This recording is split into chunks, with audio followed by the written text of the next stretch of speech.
few postural exercises. Take a resistance band, doesn't have to be very tight. Wrap it around the base of the rib cage, floating ribs. Vena cava is just up here. You breathe out, and then you just kind of hug it tight. Now, you can do that with both hands, or you could just hold it with a single hand. You know, just kind of find a comfortable position to hold it. Now, as you breathe in through your nose, we're going to take the diaphragm down and let it drop into the center of the body. And then feel that the breath pulls the ribs apart, not just at the front where the ribs are free to move, but also into the sides and the back of the body. So you'll feel a press all the way around through into the band.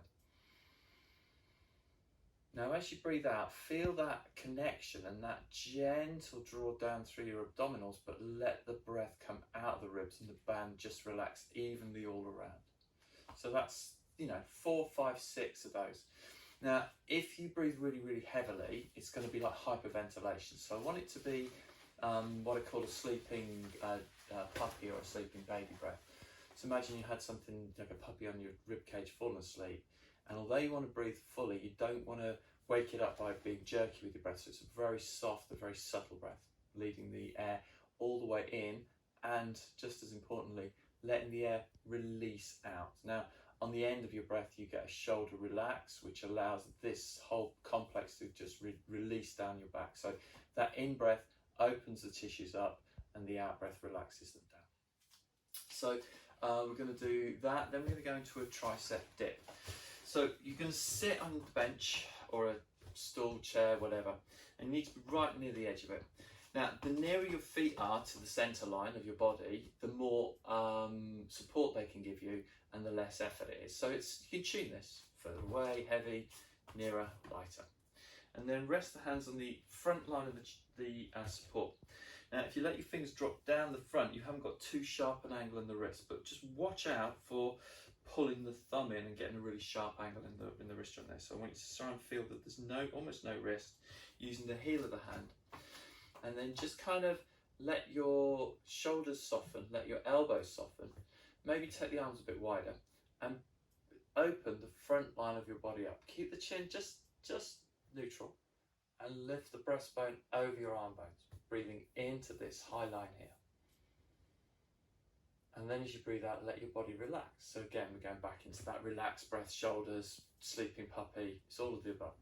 So as you breathe in, you're now pushing your breastbone forwards, letting your upper back arch over your shoulders,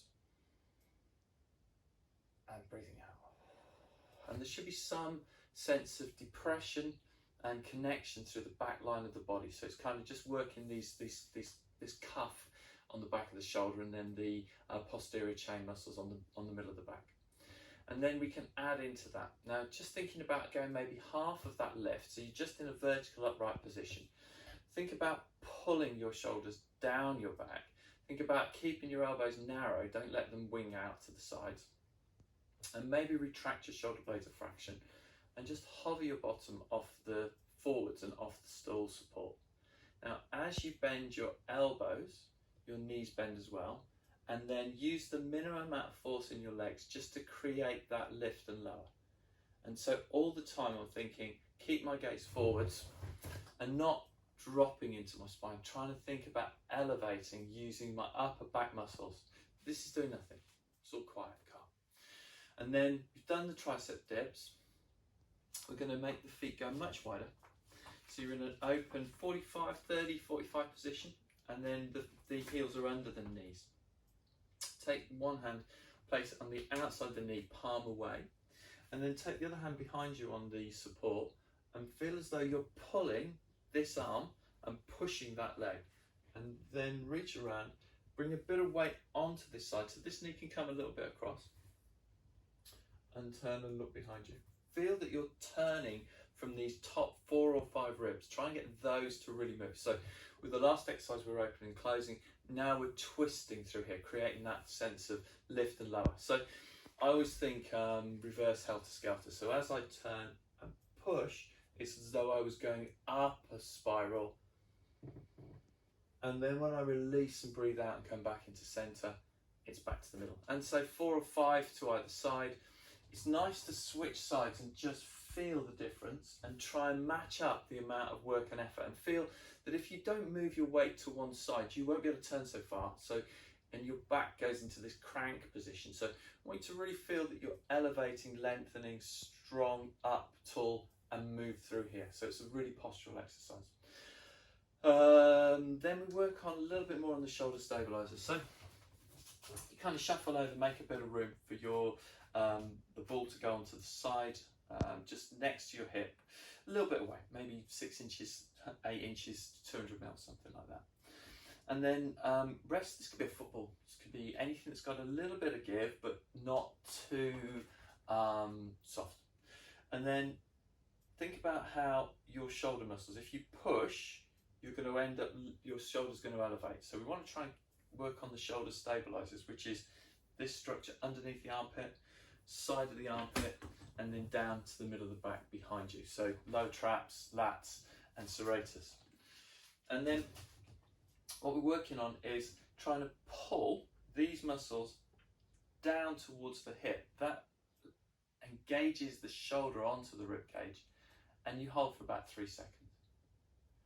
1, and then you release. And you do that 2 or 3 times. And it's the idea that we're trying to make sure that the front and the back of the support structure is all equally long and strong. And then with a sense of resistance, maybe 20-30%, we can take the other hand onto the head, and we can keep the shoulder on the rib cage by using these muscles here, and then gently bend the upper rib cage over. The elbow bends a little bit. Breathing in to go up, you know, breath into the wide, into the side, same as the scarf breath, and then breathing out to come back to center. So that's kind of a set, and we do maybe 4 on this side, or 5, you know, 3 pulls and then 4 or 5 bends, and then switch and change. And always make sure you've got enough room to have the ball to the side of you. Bend the elbow. Your shoulder position doesn't want to be too rolled forward, but it really, really, really doesn't want to be behind you. So your arm position is maybe slightly forward of your hip line, but not so far forward that you're flexing your rib cage. You need to be upright and vertical to allow these top 4 or 5 ribs to move, and it's a side bend from here. And then we're going to do a little bit of work with a big Swiss ball. Tabletop. So just come behind the ball, and it's always good to come from behind it because it's there to support you so you don't fall off. And then just roll onto the ball. Have the ball kind of rib, waist, hip kind of position. And then make sure you've got some room behind you and some room in front of you. You're not going to hit anything, knock into anything, break anything, and hurt yourself. And then think about how if you reach through the crown of the head and the tail, your spine is almost pushed into neutral by the pressure of gravity on the ball, flattening the ball down and the weight of your body. Then that pushes back up, so it gives you a lift, and that's really cool because that means you then don't have to work hard through the center. And then working on just lift one arm, that's fine, you're not rolling anywhere, you're just balancing the weight across. And then you do opposite leg to arm. Once you do a couple of leg movements, just check that's all right. And that requires a little bit more work.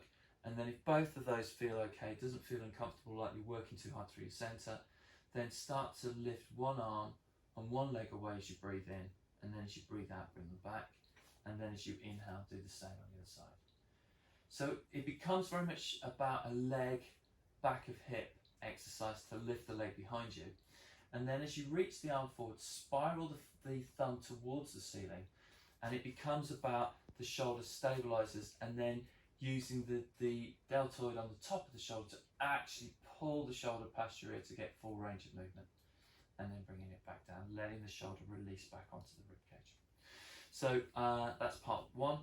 And then just kind of come back, give the ball a hug, make sure everything's okay. Roll the ball back a few degrees so you've still got some space in front of you. And now we're going to aim the pelvis onto the top of the ball, but along with a little bit of thigh. So we're kind of going to roll back over the ball, and then we're going to just gently push with the feet, walk the ball forwards so that the hands are down and you're in a press up position. So this is seesaw. So what you're doing is you're bending both elbows, either backwards or wide, whichever feels more comfortable, and then as you go down, because the back of your legs are active, think that last exercise when we were doing the tabletop leg lifts, they lift up into the air because your shoulders go down. So like a seesaw, breathing in and then breathing out. And really focus on this being a weight transfer exercise. And the idea is to stay stiff in the back of the head, through the shoulders, through the back of the rib cage, through the back of the hips, and then through the backs of the legs. Make the legs almost as though somebody was just gently pulling them. And actually, as your head goes up in the air, think a wheelbarrow as you lift and tip a wheelbarrow, pushing the feet higher. And then as you push your arms up, down to the floor and straighten the elbows, think about just something pulling the feet backwards and the ball will roll back with you. And then maybe taking a weight, I'm thinking 5 kilos, 10 kilos, something like that, but not too massive. We need to be, we're going to do a little bit of a row. So it's a standing row, but we're going to do it on with a little bit of work through the torso as well. So I'm in this forward position, parallel, set up, arm on the box and the other hand holding the weight away from the box. So you've kind of got this balancing act going on. Now from the side that looks like this. My spine, I'm trying to get myself to be in a neutral position. This box is a little bit shallow at the moment, but if I bend my knees a bit, I can create that little hollow in the small of my back.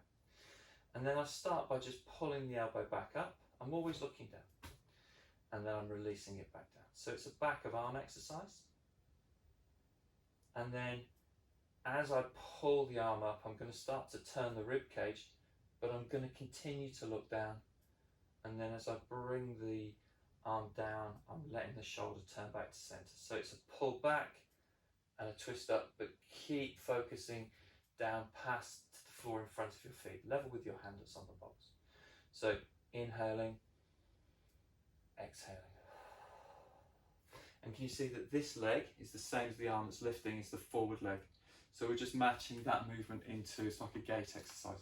It's a really nice shoulder strengthener,